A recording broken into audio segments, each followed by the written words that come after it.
नमस्कार, बुलेटिन में स्वागत है आपका और मैं हूं आपके साथ जागृति खंतवाल। और बात देवभूमि की।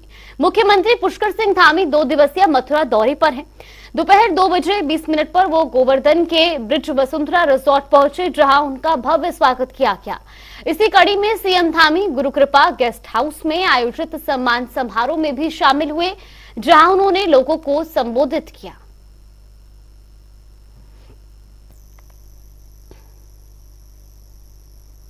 2024 की 500 सीटों पर हैट्रिक लगाने को लेकर भाजपा हर स्तर पर तैयारियां कर रही है।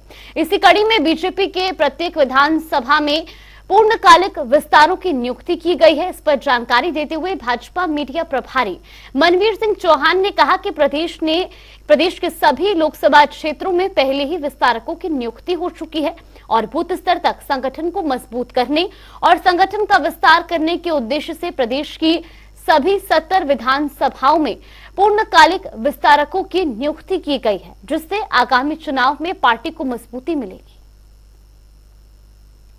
पार्टी के द्वारा पहले लोकसभा स्तर पर एक पूर्णकालिक विस्तारक की नियुक्ति की गई और अब 70 की 70 विधानसभा में भारतीय जनता पार्टी ने अपने एक पूर्णकालिक विस्तारकों की नियुक्ति की है, जिसका प्रशिक्षण वर्ग काशीपुर में आज संपन्न हुआ है।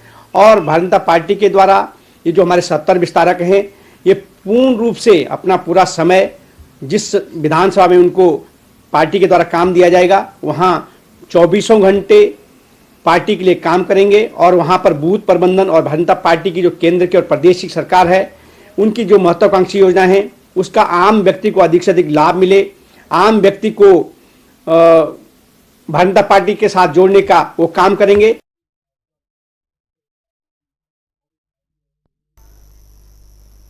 उत्तरकाशी के पुरौला विधानसभा क्षेत्र से बीजेपी विधायक दुर्गेश्वर लाल ने भेड़ पालकों से मुलाकात की। इस दौरान उन्होंने भेड़ पालकों से उनकी समस्याओं के जल्द से जल्द निदान की बात कही।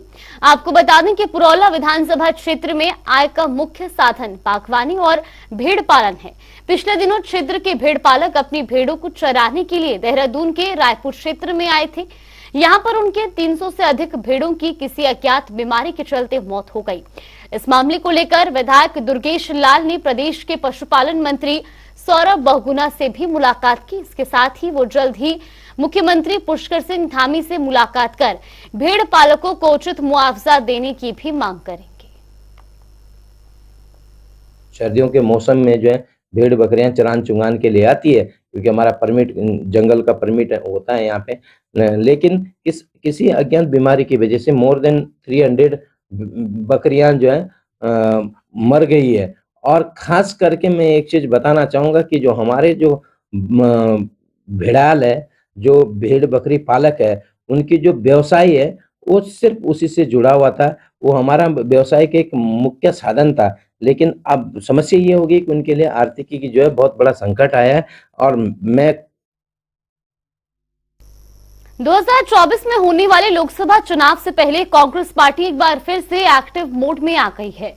दरअसल 14 जनवरी से 20 मार्च तक कांग्रेस की ओर से पूरे देश भर में भारत न्याय यात्रा निकाली जाएगी। ये यात्रा मणिपुर से शुरू होकर मुंबई तक जाएगी। तो वहीं इस यात्रा को लेकर बीजेपी विधायक विनोद चमोली ने कांग्रेस पर तंज कसा है। उन्होंने कहा कि कांग्रेस को अपनी पार्टी को राष्ट्रीय भावना से जोड़ने की जरूरत है। वो कहते हैं कि हमने वो दुकान खोलते हैं ना, वो राहुल गांधी ने एक दुकान खोल रखी है, तो वो प्यार बांटते हैं, उनका ऐसा कहना है। पूरा देश उनको समझ रहा है कि ये दुकानें सिर्फ राजनीतिक दुकान है और अपने अस्तित्व को बचाने की दुकान है। आज ये यात्रा निकाली जा रही है, पिछली यात्रा के परिणाम उन्होंने देख लिया। आज 3 राज्यों में भारतीय जनता पार्टी की प्रचंड बहुमत की सरकार बनी है। जमीनों की धोखाधड़ी की जांच कर रही एसआईटी अब दोषियों के खिलाफ एफआईआर भी कर सकेगी। दरअसल सरकार ने भूमाफिया पर शिकंजा कसने के लिए एसआईटी के अधिकारियों को बढ़ा दिया है। वहीं सरकार के इस फैसले के बाद कांग्रेस की मुख्य प्रवक्ता गरिमा दसौनी का बयान सामने आया है। उन्होंने कहा कि ये चिंता का विषय है कि पिछले 1 साल में प्रदेश में मतदाताओं की संख्या में इजाफा हुआ है। और साथ ही उन्होंने क्या कुछ कहा वो भी आपको सुनवाते हैं। कि 1 साल में 2 लाख वोटर बढ़ गया है उत्तराखंड में। तो भू कानून होता तो बाहरी लोग यहाँ आकर बसते नहीं, और बसते नहीं तो वोटर इतनी तादाद में बढ़ता नहीं। हिमाचल में 21% पिछले एक दशक में वोटर बढ़े हैं और उत्तराखंड में 30%। ये अपने आप में चिंतनीय स्थिति होती चली जा रही है, क्योंकि हमारे शहरों की कैरिंग कैपेसिटी इतनी नहीं है जितने लोग बढ़ते चले जा रहे हैं। ऐसे में एसआईटी बेहतरीन काम करेगी और जो बची खुची भूमि है उसको बचाने का काम करेगी। इन शुभकामनाओं के अलावा देने के लिए और कुछ नहीं। उधम सिंह नगर के खटीमा में कांग्रेस अनुसूचित जाति प्रकोष्ठ के ब्लॉक अध्यक्ष मनोज कोहली ने नए साल को अनोखे ढंग से मनाने का संकल्प लिया है। इसी कड़ी में उन्होंने सड़क सुरक्षा के साथ ही कई विषयों पर जागरूकता फैलाने की मुहिम शुरू की है, जिसके तहत वो अपने कार्यकर्ताओं के साथ मिलकर लोगों को जागरूक कर रहे हैं। मेरा मकसद ये है कि मैं देख रहा हूँ कि आए दिन यहाँ पर इस क्षेत्र में काफ़ी दुर्घटनाएं होती हैं। आज से पूर्व 15 दिन पहले भी 2 युवकों की मौत हुई थी एक्सीडेंट के कारण।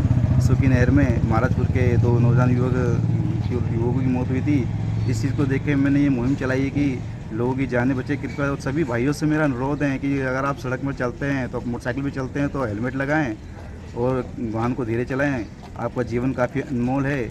अगर एक भी व्यक्ति की अगर मेरी इस मुहिम से जान बच जाती है तो मैं इस मुहिम में अपने आप को सफल मानूंगा। मेरा सभी से निवेदन है, सभी से आग्रह है कि आप अगर सड़क पर चलते हैं तो वाहन को धीरे चलाएं और अपनी सेफ्टी को देखते हुए वाहन को चलाएं। सभी से मेरा यही निवेदन है। और अभी नए साल के दिन भी मैंने देखा है कि 31 के दिन काफ़ी मेरे भाई लोग जो सड़क पर चलते काफ़ी तेज़ी से गाड़ी चलाते हैं। उनसे मेरा अनुरोध है कि आप अपने परिवार को देखें और अपने शरीर को देखें और सबका ध्यान में रखते हुए आप वाहन को धीरे चलाएं। इससे कि आपकी भी सुरक्षा रहेगी और चलने वाले लोगों की भी सुरक्षा बनी रहेगी। और आज से पूर्व इस मोड़ पे भी एक बार एक्सीडेंट होता है, किसी की मौत हो चुकी है। तभी से इसी कारण देखते हुए मैं चाहता हूँ कि सभी लोग वाहन को धीरे चलाएं। 2015 में देश के 100 शहरों को स्मार्ट बनाने की योजना केंद्र सरकार ने बनाई थी। इन 100 शहरों की सूची में देहरादून का भी नाम था। 2018 में तत्कालीन मुख्यमंत्री त्रिवेंद्र सिंह रावत ने देहरादून को स्मार्ट बनाने की नींव रख दी थी, जिसका काम जुलाई 2022 तक पूरा हो जाना चाहिए था। लेकिन आलम यह है कि इस बीच 3 मुख्यमंत्री बदल गए, लेकिन स्मार्ट सिटी का काम आज भी अधर में लटका हुआ है।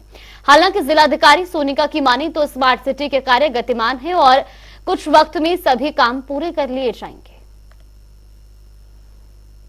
सिटी के जैसे रोड का कार्य चल रहा है हमारा, और एक हमारा सिटीज का प्रोजेक्ट है वो चल रहा है इसमें, और एक हमारे ग्रीन बिल्डिंग का कार्य। ये 3 काम है। इसके अलावा एक पेयजल निगम के द्वारा एक कार्य था जो कि पेयजल द्वारा किया जा रहा है। ये सभी कार्य प्रगति में है और हम समय से इनको पूरा करेंगे।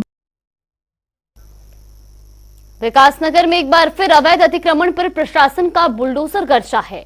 कुल्हाल और कुंजा में तकरीबन 104 अवैध कब्जों को खाली कराने की कार्रवाई शुरू की गई। दरअसल उत्तराखंड जल विद्युत निगम की भूमि पर कर रखा कब्जा था। वहीं आपको बता दें कि एसडीएम विकासनगर विनोद कुमार के नेतृत्व में इस पूरे मामले पर कार्रवाई की गई।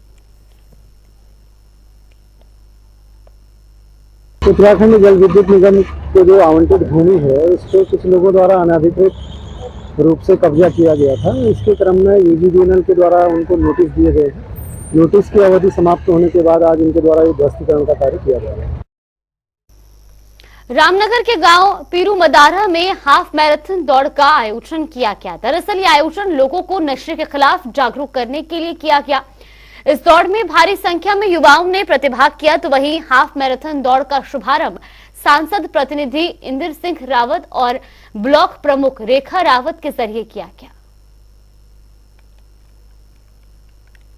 एक्चुअली बहुत दिनों से हमारा प्रोग्राम चल रहा था कि ड्रग्स के खिलाफ युवा जो पीढ़ी नस्ल बिगड़ती जा रही है उसके खिलाफ, उसके विरोध में और उसको रोकने के लिए किस तरह के उपचार हम कर सकते हैं, उसके लिए हमने ये कार्यक्रम किया था।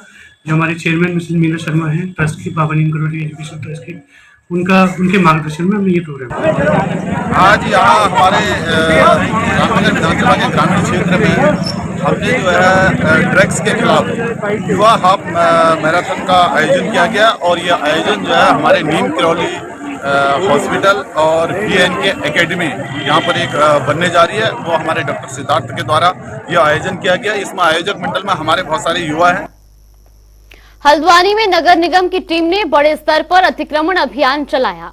दरअसल शहर के सभी चौराहों का सौंदर्यीकरण का काम शुरू किया जाना है, इसलिए अतिक्रमण हटाने की कार्रवाई की जा रही है। तो वहीं अस्थायी रूप से किए गए अतिक्रमण को तुरंत उस पर कार्रवाई की गई और साथ ही अस्थायी कब्जे पर लोगों को नोटिस जारी किया जाएगा। जो पक्की संपत्तियां आ रही हैं, जिनका फ्रंट का भाग तोड़ करके हमारा काम चल रहा है, उसको वहां पर हम उसके प्रकार से निस्तारित करेंगे और जहां पर बिल्डिंग का कोई पोर्शन आ रहा है उसको चिन्हीकरण कर देंगे, उनको टाइम देंगे। अगर वो टाइम पर नहीं तोड़ेंगे तो उसको ध्वस्त किया जाएगा। ये शहर के चौराहे जितने भी हैं सौंदर्यीकरण का चल रहा है, जिसमें कि सिंधी चौक का सौंदर्यीकरण का अभियान उसका सौंदर्यीकरण होना है। इसके क्रम में आज यहाँ पर नगर निगम PWD इनके द्वारा जो चिन्हित किया जा रहा है कि कितना मानकों में हमारे पास रोड आ रही है, जिसमें 12-12 मीटर पे इन्होंने अभी ये निशान लगाने का यहाँ कर रहे हैं। जो अस्थायी प्रकार का अतिक्रमण है उसे तत्काल हटाया जा रहा है। बाकी चौड़ीकरण के जद में जो बाकी हैं उनको नोटिस देने के उपरांत हटाने की कार्रवाई होगी। कैबिनेट मंत्री गणेश जोशी ने हाथी बड़कला देहरादून स्थित कैंप कार्यालय में अधिकारियों की बैठक ली। बैठक में जनवरी महीने में आयोजित होने वाले लखपति बनती दीदियां कार्यक्रम की तैयारियों पर चर्चा की गई। तो वहीं कैबिनेट मंत्री गणेश जोशी ने कहा कि देश में 2 करोड़ महिलाओं को लखपति दीदी बनाने के प्रधानमंत्री नरेंद्र मोदी के संकल्प को पूरा करने के लिए धामी सरकार निरंतर कार्य कर रही है।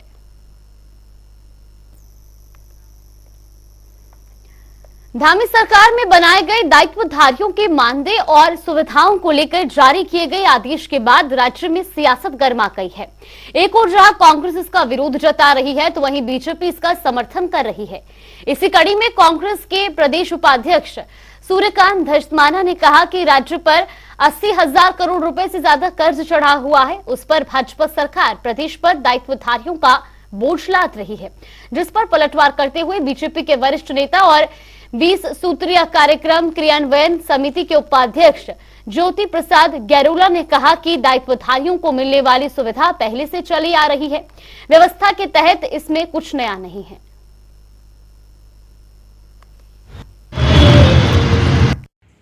राज्य की धामी सरकार ने दायित्वधारियों का मानदेय और विभिन्न भत्ते बढ़ाने का जो निर्णय लिया है वो राज्य की बिगड़ी हुई आर्थिक व्यवस्था के ऊपर एक और चोट है।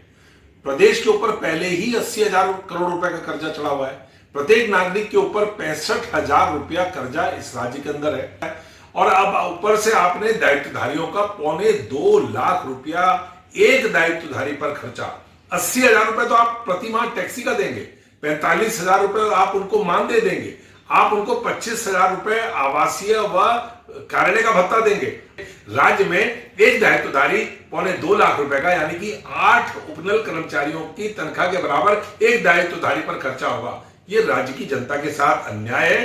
रोल बैक करना चाहिए, सरकार को अपना निर्णय वापस लेना चाहिए। दायित्वधारियों को जो सुविधाएं पहले मिल रही थी उन्हीं को जारी रखना चाहिए। मैं समझता हूं अगर जनता के हित में सरकार निर्णय करे तो इस काम को करना चाहिए। रोल बैक करें, तत्काल इसको रद्द करें अपने निर्णय को और दायित्वधारियों को जो बीजेपी के कार्यकर्ता हैं उनको मजबूत करने की बजाय राज्य के बेरोजगारों को मजबूत करें, जनता को मजबूत करें। है कि जो उनको गाड़ियों का विभाग के द्वारा या किसी गैर सरकारी एजेंसी के द्वारा गाड़ियां उपलब्ध होती थी, तो चूंकि वो बहुत पुराना जियो है जिसमें एक 60,000 रुपये की व्यवस्था की गई थी, वर्तमान समय को देखते हुए, वर्तमान व्यवहारिक परिस्थितियों को देखते हुए सरकार ने उसमें 20,000 की बढ़ोतरी की है।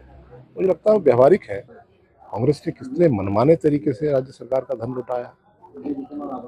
ये बहुत सीमित संख्या में पुष्कर सिंह धामी जी की सरकार ने दायित्वों का वितरण किया है। मुझे लगता है कि कांग्रेस को अपने उसमें झांकना चाहिए। ठीक।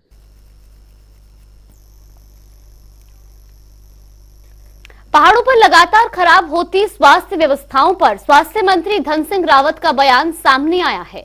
उन्होंने कहा कि व्यवस्था को दुरुस्त करने के लिए सरकार बेहतर काम कर रही है। राज्य में 95 रेडियोलॉजिस्ट के पद को बढ़ाया जा रहा है और इसके अलावा मार्च महीने में 400 डॉक्टरों की भर्ती होने जा रही है। इसके साथ ही उन्होंने दावा किया कि दिसंबर 2024 तक प्रदेश के अस्पतालों में डॉक्टरों के पद से अधिक डॉक्टरों की संख्या होगी। मैंने कहा कि 400 डॉक्टरों की नियुक्ति अभी हम मार्च के महीने में करने जा रहे हैं और मैं आज प्रेस के सामने कह रहा हूं कि 2024 दिसंबर तक उत्तराखंड में डॉक्टरों की संख्या जो है पद से ज़्यादा हो जाएगी, क्योंकि अभी हम पे हर साल 800 बच्चे MBBS करके आ रहे हैं। अब हमको जो दिक्कत है वो है कि हमको सर्जनों की दिक्कत है और सर्जन के लिए अभी हमने तय किया है कि हर साल हम 300 बच्चों को MD कराने का भी निर्णय हमने किया है। हरिद्वार की मंगलौर विधानसभा सीट बसपा विधायक सरवत करीम अंसारी के निधन के बाद खाली हो चुकी है। इस सीट पर बीजेपी और कांग्रेस दोनों की नजरें टिकी हुई हैं, तो वहीं इस पर भाजपा प्रदेश उपाध्यक्ष देशराज कर्णवाल ने बीजेपी की सीट का दावा किया है। उन्होंने कहा कि मंगलौर विधानसभा क्षेत्र के अंदर अनुसूचित जाति के 26,000 वोटर हैं, जिसमें से 19,000 वोट दलित समाज के हैं। ऐसे में वहां के लोगों ने इस बार बीजेपी को जीत दिलाने का निश्चय किया है। मंगलौर विधानसभा के अंदर अनुसूचित जाति समाज के लगभग 26,000 वोट हैं और जिसमें लगभग 19,000 वोट 19 से 20,000 वोट चमार समाज के हैं। वो इस बार मन बनाए हुए हैं कि भारतीय जनता पार्टी की टिबल इंजन की सरकार यहाँ पर बने, मंगलौर का सर्वांगीण विकास हो, क्योंकि मंगलौर से अभी तक भारतीय जनता पार्टी का विधायक नहीं बना। तो इस बार लोगों का मन बन चुका है कि भारतीय जनता पार्टी के विधायक को जिता करके यहाँ पर टिबल इंजन लगाना है और मंगलौर का सर्वांगीण विकास करना है। न्यू ईयर सेलिब्रेशन और मसूरी में विंटर कार्निवल को लेकर पुलिस ने पुख्ता इंतजाम शुरू कर दिए हैं, तो वहीं कई जगहों से देश विदेश से पर्यटक उत्तराखंड आ रहे हैं, जिसे देखते हुए ट्रैफिक पुलिस ने लोगों के लिए ट्रैफिक प्लान तैयार किया है। इस दौरान एसपी ट्रैफिक सर्वेश पवार ने बताया कि 30 और 31 जनवरी को भारी वाहनों को शहर में प्रवेश वर्जित किया गया है। बिल्कुल, जैसा कि बाहरी प्रदेशों से भी काफ़ी लोग आते हैं मसूरी के लिए, उसके लिए हमने अपना ट्रैफिक प्लान जो है वो जारी कर दिया है। उसमें जो जितने भी लोग दिल्ली, NCR और सहारनपुर इस तरफ से जो लोग आएंगे उनके लिए डाइवर्जन शिमला बाईपास पे किया जाएगा, ताकि वो बाहर कैंट होते हुए मसूरी जो पहुंच सके। सिटी में उनका प्रवेश वर्जित रहेगा। ऐसे ही जो हरिद्वार, ऋषिकेश इस तरफ से जो लोग आएंगे वो जोगीवाला से रिंग रोड होते हुए मसूरी जा सकेंगे।